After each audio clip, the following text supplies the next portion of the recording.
প্রিয় দর্শক, পিনাকি পেজের নতুন আরো একটি এপিসোডে আপনাকে স্বাগত। আপনারা ইতিমধ্যেই জেনে গেছেন জামাত এবং চরমনায়ের জোট কিন্তু ভেঙে গেছে।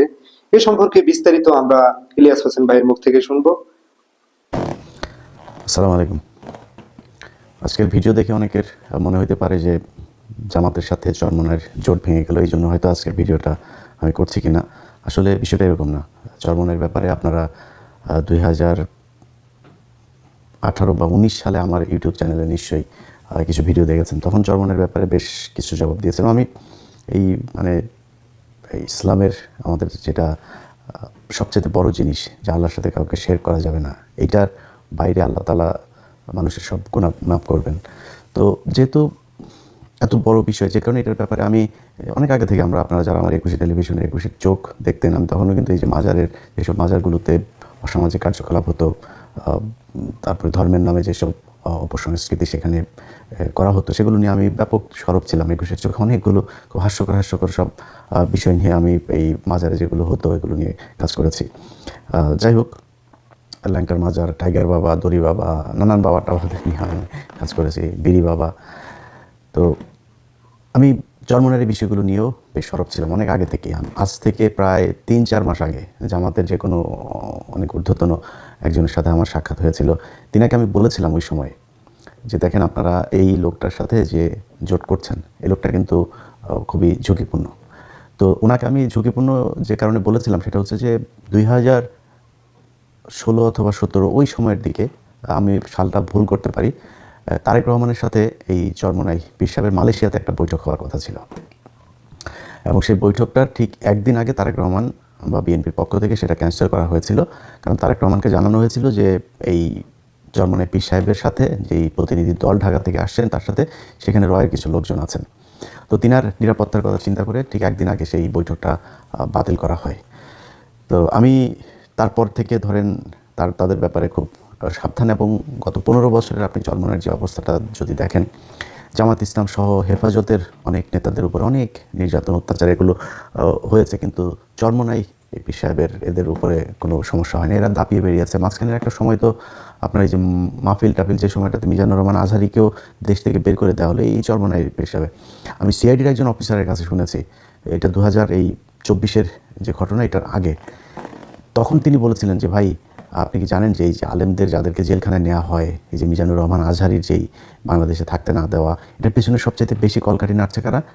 এই এই যে ইসলামী আন্দোলন, যে চরমনায়ের যেসব, ওই যে হাফিজুর রহমান কুয়াকাটা, তারপরে তার ভাই, এগুলো।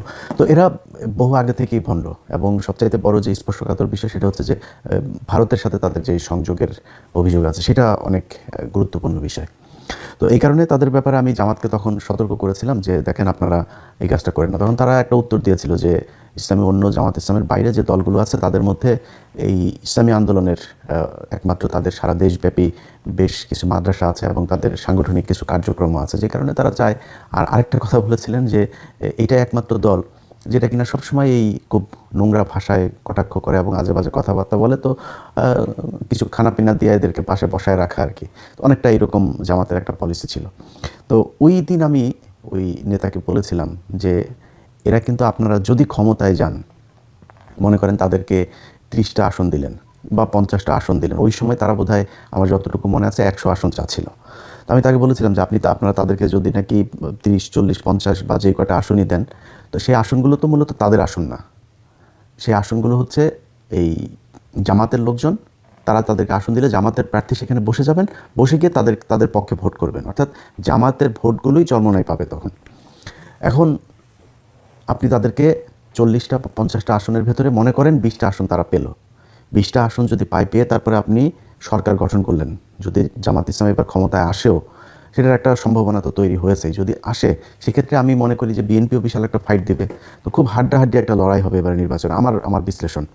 তো যদি এরকম হয় যে জামাত ইসলাম ধরেন 160টা পেল বা 155টা পেল বা 170টা পেল, বিএনপি ধরেন 130টা পেল, বা মানে আমি সাপোজ একটা কথা বলছি, এখন এই চরমনাইকে যদি 20টা দেওয়া হয়, তার মানে ম্যাজিক ফিগার তো হচ্ছে 151, 151 আপনাকে পেতেই হবে। 151 পেতে গেলে আপনি ধরেন 170 যদি পান, তাহলে এখান থেকে 20টা আপনি তারে চরমনাই পেল।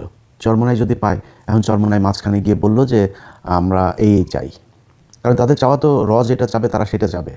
তো তারা বললো যে আমরা এখন এইটা চাই, এটা না দিলে কি করবে, তারা সব পদত্যাগ করবে, সব চরমনার যে কজন এমপি আছে তারা সবাই চলে আসবে থেকে, সংসদ থেকে। তখন চলে আসলে আপনার অবস্থাটা কী হবে? আপনি 170টা নিয়ে সরকারে আছেন, এখন আপনার তো 150 হয়ে যাবে, তখন আপনি তো সংসদ তো ভেঙে দিতে হবে, আপনি ক্ষমতা হারাবেন। তো এইসব জিনিসগুলো আমি খুব মানে এইভাবে বলেছিলাম ওই সময়তেই। বলার পরে তারা বলেছিল ঠিক আছে দেখা যাক কি হয়।